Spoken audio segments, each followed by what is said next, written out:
Hello dear students, next derivation number 14, important from exam point of view as well. The derivation is capacitance of a parallel plate capacitor. Okay, so first we will write the formula for a basic case where the parallel plate capacitor is there. It has air between the plates. Okay? Then we will do the next flavor in which we will insert a dielectric slab partially between the plates. Okay, so let's start with the first derivation, capacitance of a parallel plate capacitor. Okay. So to start with, we can take a parallel plate capacitor which is connected to a battery V, and that's how it is charged. The charge plus Q and minus Q on these two plates.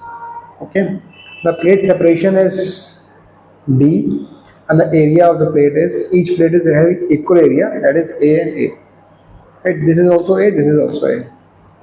Okay, now charge per unit area, which is, some people call it surface charge density. Charge per unit area on these sheets will be Q is the total charge and A is the area, so sigma is equal to Q by A, right? Now we define two electric fields here, right? So these are two thin sheets. We can consider these two as two thin sheets, right? So एक इसकी electric field होगी, इसकी electric field होगी, that will be coming into play when we talk about electric field between these plates. अच्छा, जरा positive charge की electric field देख लेते हैं, E प्लस. क्या लिखा है इसको? E प्लस मतलब पॉजिटिव चार्ज प्लेट की वजह से electric field. Positive charge plate की वजह से इलेक्ट्रिक फील्ड की वैल्यू आएगी सिग्मा अपॉन 2 एप्सिलॉन नॉट. ये फॉर्मूला आपने गॉस लॉ में डिराइव किया था. Electric field due to a uniformly charged thin sheet, sigma upon 2 epsilon naught. वही चीज यहाँ पे बोल रहे हैं, E plus this will be equal to sigma upon 2 epsilon naught. अब इसकी डायरेक्शन क्या होगी? इट इज डायरेक्शन, इस direction is normal to the plane of the sheet, normal to the plane of the sheet, away from the sheet. Because positive charge है, it will be away like this. Similarly E minus मतलब electric field of the negatively charge plate. It will also be normal to the plate, but in this case it will be towards the negative charge, because negative charge की field हमेशा towards the charge होती है. So this is normal but towards, right? So this is how we have represented E plus and E minus, positive का और minus का. ठीक है, यहाँ पे लिखा भी हुआ है ये चीज. ठीक है.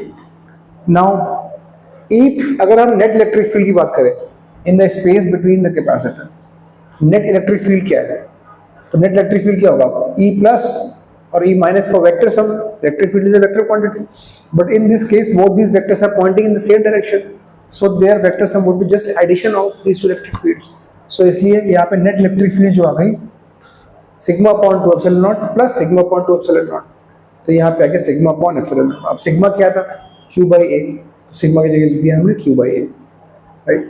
So electric field आ गई. अच्छा, electric field अगर यूनिफॉर्म है, यस यूनिफॉर्म तो है, Q चेंज नहीं हो रहा, A चेंज नहीं हो रहा, एप्सिलॉन नॉट तो कांस्टेंट ही है, तो यूनिफॉर्म इलेक्ट्रिक फील्ड है. तो यूनिफॉर्म इलेक्ट्रिक फील्ड के केस में अगर पोटेंशियल डिफरेंस V है प्लेट्स के अक्रॉस, तो E is equal to V into D लिख सकते हैं हम लोग, relation between E and V, right? तो E is equal to V into D लिखेंगे हम. तो यहाँ से V क्या आ जाएगा? E upon D. तो V के बजाय आप E अपॉन डी लिखोगे और E की वैल्यू है Q अपॉन एप्सिलॉन नॉट, तो Q upon epsilon not upon D आएगा, तो वो D ऊपर हो जाएगा. सो V की वैल्यू आ गई Q D upon epsilon naught. ये V आ गया हमारा. अच्छा, अगर कैपेसिटेंस C है तो Q is equal to CV हमारे पास फॉर्मूला होता है. C क्या आता है? Q by V. Capacitance will be Q by V. तो Q की जगह रखेंगे Q, और V क्या निकाला हुआ हमने? This. So replace the value of V here. Q and Q will get cancelled, this will go up. So capacitance का आपका वैल्यू आ जाएगा epsilon not A by D, and this is the formula you want to derive, my dear, for a parallel plate capacitor with air between the plates. The simple version, right? Okay, now the next version, when we insert a dielectric slab of dielectric constant K between the plates. So remember one thing, if the derivation is not talking about a dielectric slab, that means they want you to derive basic simple formula C is equal to epsilon naught A by D, where there is just air between the plates of the capacitor. So ये formula आप यहीं पे derive करके छोड़ देंगे, that derivation is complete. You don't have to go further. Only if they ask for a dielectric flavor, then only you will go further. ठीक। सो capacitance with dielectric slab. अब हम ये क्या कर रहे हैं, सेम सिनेरियो है, कोई डिफरेंस नहीं, बस यहाँ पे एक डाइलेक्ट्रिक इंसर्ट कर दिया है जिसका डाइलेक्ट्रिक कांस्टेंट K है। तो हमने यहाँ पे दो इलेक्ट्रिक फील्ड, हमको मालूम है कि डाइलेक्ट्रिक के बीच में इलेक्ट्रिक फील्ड चेंज हो जाती है, डाइलेक्ट्रिक में इलेक्ट्रिक फील्ड चेंज होती है। तो अब यहाँ पे दो इलेक्ट्रिक फील्ड होंगी, एक तो एयर वाली, इसको हम बोल रहे हैं E0, यहाँ पे भी E0 होगी और यहाँ पे भी E0 होगी, यहाँ पे भी E0 है, ठीक है, और यहाँ पे इलेक्ट्रिक फील्ड E है, ठीक। डाइलेक्ट्रिक कांस्टेंट को हमने K लिया है, स्लैब थिकनेस को हमने T ले लिया है, total thickness is D, plate area is A, इससे पहले था अभी भी है, कोई चेंज नहीं है उसमें, ठीक है। तो E0 की वैल्यू तो अभी भी वही आएगी, एयर में क्या डिफरेंस आएगा, जो हमने निकाली थी वैल्यू पिछले केस में वो सेम ही है, तो हो जाएगा sigma upon epsilon naught means Q by A epsilon naught. E0 में कोई चेंज नहीं है, इट इज सेम। E क्या होता है, now we know as a concept, dielectric insert करते क्या होता है, electric field reduces by factor of the electric constant, तो E0 बाय K। ये हमने फॉर्मूला वहां भी देखा था, जब force between two point charges, उसमें क्या होता है, जैसे उन चार्जेस के बीच में आप कुछ मीडियम डाल देते हो तो फोर्स रिड्यूसेस बाय फैक्टर के, तो वही चीज यहाँ electric field is getting reduce by factor capital K। तो ये क्या हो जाएगा, Q upon K A epsilon naught, तो ये E0 अपॉन K, E0 की वैल्यू क्या है, Q upon A epsilon naught, तो E0 बाय K करोगे तो Q upon K A epsilon not.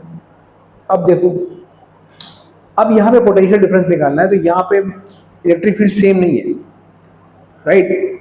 Air में कुछ इलेक्ट्रिक फील्ड है E0 और डाइलेक्ट्रिक में E, राइट। तो अब पोटेंशियल डिफरेंस कैसे निकलेगा, पहले पोटेंशियल डिफरेंस एयर वाले पार्ट कहाँ पे है, टोटल D थिकनेस में से D माइनस टी, मतलब ये वाला पोर्शन और ये वाला पोर्शन मिलके दोनों वो D माइनस टी का थिकनेस कवर कर रहा है, तो वहां पे इलेक्ट्रिक फील्ड E0 है, so E0 into D minus T is equal to E into D, but यहाँ पे D ना करके हम D माइनस टी कर रहे, प्लस बैलेंस यहाँ पे इलेक्ट्रिक फील्ड E है डाइलेक्ट्रिक में, तो ये जाएगा E इंटू कितने पार्ट में, T पार्ट, तो टोटल T पार्ट में इतनी इलेक्ट्रिक, ये हमारा पोटेंशियल डिफरेंस आ गया simple.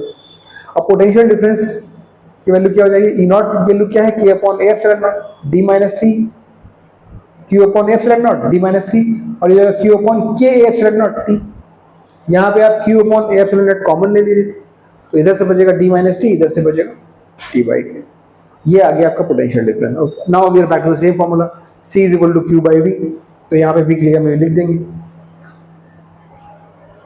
So C upon Q by V, V को हमने लिख दिया Q upon A epsilon not D minus T plus T by K, जो भी निकाला V की वैल्यू, तो यहाँ से Q कैंसिल होगा, तो C की वैल्यू आ जाएगी, ये एप्सिलॉन नॉट A ऊपर जाएगा, नीचे बचेगा सिर्फ D minus T plus T by K। This is the capacitance of a parallel plate capacitor with a dielectric slab of thickness T inserted between it, ठीक। अब इसमें स्पेशल केस आएगा, अगर मान लीजिए ये जो डाइलेक्ट्रिक स्लैब है इट कंप्लीटली फिल्स द स्पेस, अगर ये डाइलेक्ट्रिक स्लैब है, अगर ये बिल्कुल बराबर से इसको ऑक्यूपाई कर ले, right, it occupies the space completely, तो उसमें से में T क्या हो जाएगा, D के बराबर, T will be equal to D। तो इस फॉर्मूले में, सॉरी, हाँ, तो इस फॉर्मूले में अगर आप, माय बैड, इस फॉर्मूले में आप D is equal to T डाल देंगे तो क्या हो जाएगा, ये फैक्टर तो जीरो हो गया और ये होगा D बाई K, तो ये हो गया epsilon not A D by K, तो ये हो जाएगा दिस, तो जाएगा K epsilon not A by D, तो ये जीरो हो गया, K ऊपर चला गया। This is the case when the dielectric occupies the complete thickness D of the parallel plate capacitor, right? So this you will derive till this point when they ask you to derive it for a dielectric. Now it may so happen in the exam they can ask you to start with the basic formula. They may not ask you to first derive the parallel plate capacitor epsilon naught A by D. उस फॉर्मूले को derive नहीं करना है, आपको वहां से start करना है और डाइलेक्ट्रिक के लिए, तो आपका डेरिवेशन स्टार्ट होगा इस जगह से, capacitance with the dielectric slab, इतना इतना और फिर, ठीक। तो जबरदस्ती कोई चीज नहीं करनी है, अगर वो बोल रहे हैं कि पैरेलल प्लेट का कैपेसिटेंस यूज करना है और डाइलेक्ट्रिक के लिए डिराइव करना है, तो आप उस epsilon not A by D से आप स्टार्ट करेंगे, डाइलेक्ट्रिक को इंसर्ट करने के बाद इस फॉर्मूले को डिराइव करेंगे, ठीक है, तो ये हो गया। अब एक बहुत इंपॉर्टेंट कॉन्सेप्ट, राइट, इस पे ये डेरिवेशन तो वहां खत्म हो गए थे, ये कॉन्सेप्ट पे क्वेश्चन आया 2024 बोर्ड एग्जाम्स में, और सिंपल था, बट यही कॉन्सेप्ट था, लेकिन थोड़ा सा स्टूडेंट्स कंफ्यूज भी हुए कुछ उसमें। अगर आप मान लो एक कैपेसिटर है, पैरेलल प्लेट कैपेसिटर, जिसकी कुछ कैपेसिटेंस है epsilon not a by D, अब उसमें आपने एक डाइलेक्ट्रिक ना इंसर्ट करके, you insert a metal sheet, conducting sheet, तो उसकी कैपेसिटेंस पे क्या फर्क पड़ेगा। तो ये बहुत ध्यान से आप चीज सुन लीजिए, कुछ आपके चीज में दिमाग में चीज होनी चाहिए कि फॉर मेटल्स एंड कंडक्टर्स जो डाइलेक्ट्रिक कांस्टेंट की वैल्यू होती है वो होती है इनफाइनाइट, ठीक। फॉर इंसुलेटर्स डाइलेक्ट्रिक कांस्टेंट की वैल्यू होती है 1, और फॉर डाइलेक्ट्रिक्स बिटवीन, मतलब जो चीज जो ना इंसुलेटर है ना प्रॉपर कंडक्टर है, तो बीच में जो है, इनकी बात हम करते हैं डाइलेक्ट्रिक्स की, उनके लिए जो के होता है 1 से बड़ा होकर इन्फिनिटी इस वैल्यू में होता है, ठीक। अब देखो इसको करने से ये फॉर्मूला, अब इसके इसको स्पेशलाइज कर सकते हैं कैसे। ये हमने निकाला है फॉर्मूला कि अगर आपने एक थिकनेस वाली कोई स्लैब डाली हुई है टी थिकनेस की, तो कैपेसिटेंस हमारा ये होता है epsilon not A D minus T plus T by के।